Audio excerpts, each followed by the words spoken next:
Salut à tous et bienvenue une fois de plus sur votre chaîne préférée. Aujourd'hui, nous allons faire un tour du côté du Cameroun pour vous faire part d'une nouvelle très particulière. Oui, elle est très particulière car désormais c'est confirmé.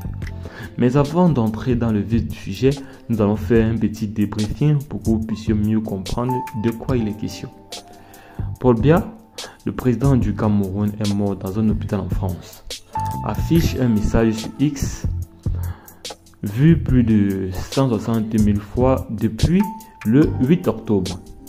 Et il n'est pas le seul. Plus de 7 000 messages en moins de 24 heures ont relayé une prétendue information de la mort du chef d'État âgé de 91 ans. Au pouvoir depuis 1982, Paul Biya est l'un des plus anciens présidents en exercice en termes de longévité. Beaucoup de messages incluent notamment un extrait d'une chaîne de télévision semblant être le point de départ de la rumeur. Une présentatrice face caméra explique que Paul Biya aurait quitté le pays, je cite, depuis un mois pour assister au 69e rassemblement des Nations Unies à Genève, fin de citation, mais que ses médecins auraient jugé son état trop grave, nécessitant d'être transféré en France.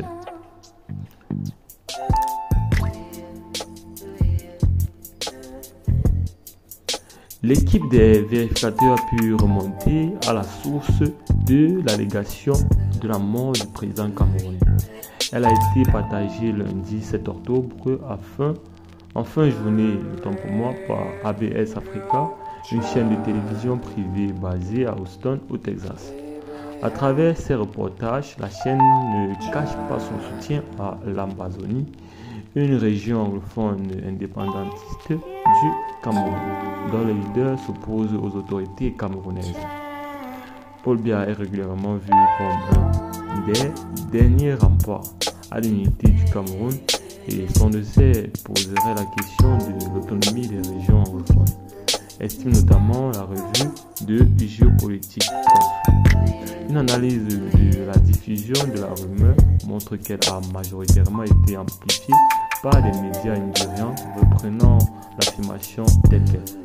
Le Nigeria étant un pays anglophone voisin du Cameroun.